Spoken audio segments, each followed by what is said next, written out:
Hi, I'm Cleave Holmes. I started my project as part of my extended essay to complete for the IB diploma. My project is investigating duckweed growth systems. I investigated 3 different factors: urea concentration, pH and light intensity. All the experiments were conducted in a small plastic cup, which 10 duckweed was left to grow for 18 days. And they were counted every 3 days across the course of the experiment.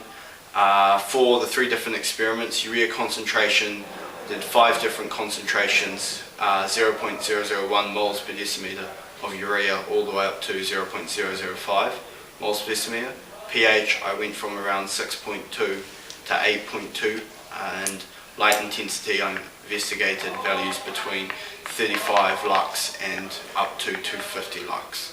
First 2 experiments I did with urea concentration and pH, they showed fairly standard graphs, peaking at a certain point and for the population growth rate, and decreasing as you moved away from that point on either side.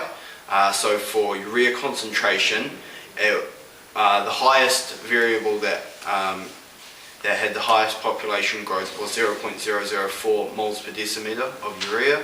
However, extrapolating data from the other variables tested showed the optimum point to be a little bit higher than this. As for pH, it was a similar shape of graph to urea concentration. The best value was 6.8 for the pH. However, once again, extrapolating from the data, the optimum point was found to be a little bit lower than this was estimated to be.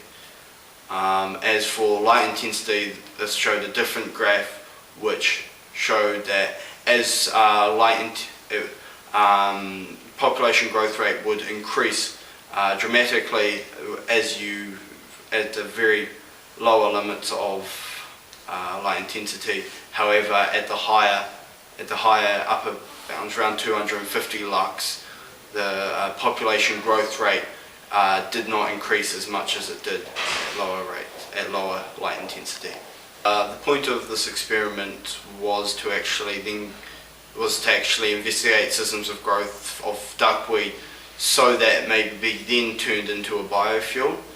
As such, the optimum, before the duckweed's actually processed into a biofuel, it's grown in an effluent pond. So I was trying to find optimum conditions before this process. Ultimately, my research showed pretty much that there's just a lot more research to be done in there, especially around the extremities of the variables, such as the extremes of urea concentration, extremes of pH, as well as when I conducted my experiment, I did it on a rather small scale, as they were only on small cups. However, it's meant to be an industrial process, and so it needs to be conducted on an industrial scale. As such, at that point you will have variables interconnecting with one another and affecting optimum points. So it would be interesting to actually then go on to research whether these would affect each other. With the experiment, I actually had to do 2 experiments. The first one failed miserably.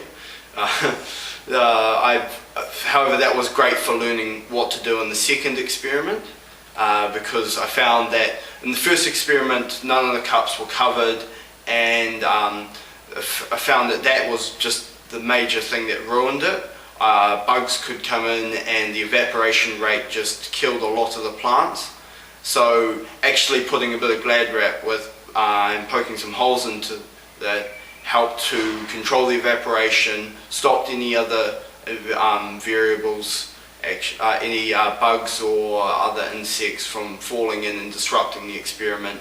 And overall, the second time it turned out brilliantly.